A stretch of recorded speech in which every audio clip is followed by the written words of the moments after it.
Des membres de la centrale. Performance project. Making drawings on the computer. Ce qui est bien à la centrale, c'est que tout est possible. Making paintings. Doing sculptures. Membres de la centrale. Performance artists. Feminist performance artists over 40 who are using the body, hiring other bodies or using their own body.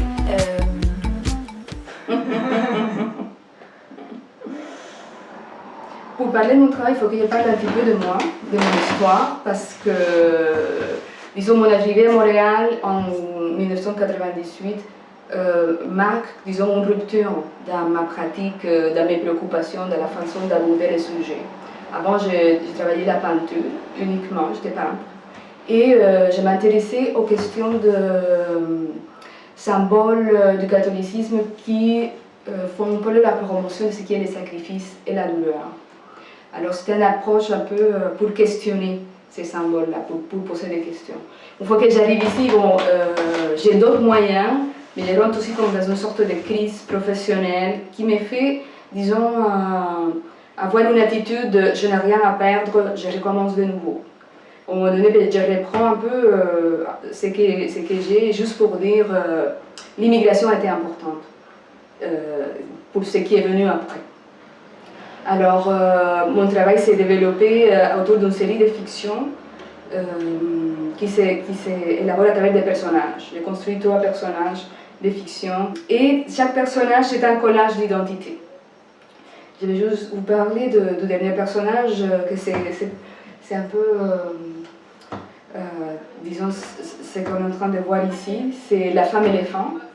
La femme éléphant, c'est elle habite dans la chambre à coucher. Et en fait, c'est le questionnement de l'identité ou de la reconstruction de l'identité dans un contexte intime. Alors, il rentre en jeu la mémoire, les préjugés, les peurs, les désirs aussi. Il apparaissent aussi des questions de genre. Et ça me permet de travailler la performance, ça me permet de travailler l'espace comme installation, des objets intervenus, des dessins. Parce qu'il y avait aussi un désir de retourner à travailler avec la matière, les bidimensionnels. Alors, je m'offre, à travers de ces personnages, la possibilité de travailler avec des nouvelles technologies comme avec les dessins, ou la céramique, ou la peinture. Je me rappelle la première fois que je suis allée à une assemblée générale de la centrale. C'était parce qu'on m'avait invité à ce moment-là à faire partie du CA. Et moi, honnêtement, j'avais trouvé ça super. Moi, c'était la première fois que je voyais un collectif de femmes qui s'organisent et qui se regroupent. Et moi, je trouvais ça extraordinaire. Moi, c'est un souvenir que j'ai et que pour moi, c'est hyper important.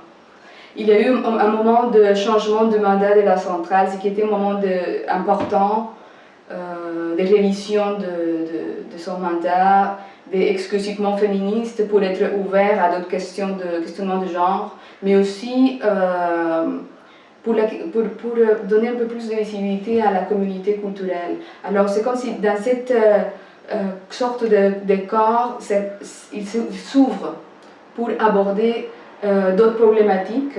C'est vraiment passionnant, c'est vraiment trippant de faire partie de ces collectifs. C'est un travail permanent de questionnement, des différents points de vue aussi. Moi, le fait que je viens de l'extérieur et j'apporte un autre bagage, aussi ça me fait voir les choses d'un autre point de vue. Alors je vois que c'est quand même un travail qui est très complexe et ça représente ce qui est, à mes yeux, ça représente beaucoup ce qui est le Québec aussi, ce qui sont les luttes au Québec.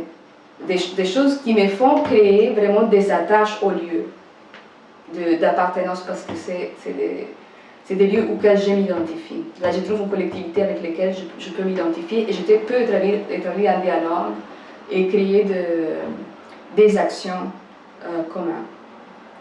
À la centrale, j'ai trouvé, j'ai des bons contacts aujourd'hui de travail. On a un collectif qui s'appelle l'Araignée. Ils sont des anciens ou des membres de la centrale. Et avec ces collectifs, on travaille pour la diffusion des artistes de notre collectif et des artistes québécoises, mais aussi on échange ou on rencontre avec des artistes de la Colombie. Et spécifiquement parce que je viens de là-bas, j'ai des contacts là-bas et j'ai un collectif féministe en Colombie aussi. Alors, disons que cette première expérience à la centrale, ça m'a permis aussi d'avoir un bagage pour m'impliquer avec cette collectif qui a démarré en Colombie en 2009. Alors, pour moi, vraiment, là, c'était un moteur. Ça fait démarrer, disons, disons, quand je dis que je m'identifie, c'est que ça fait démarrer des questionnements qui étaient déjà là et ça m'a permis de voir que c'est possible de le faire. Ça, c'est chouette.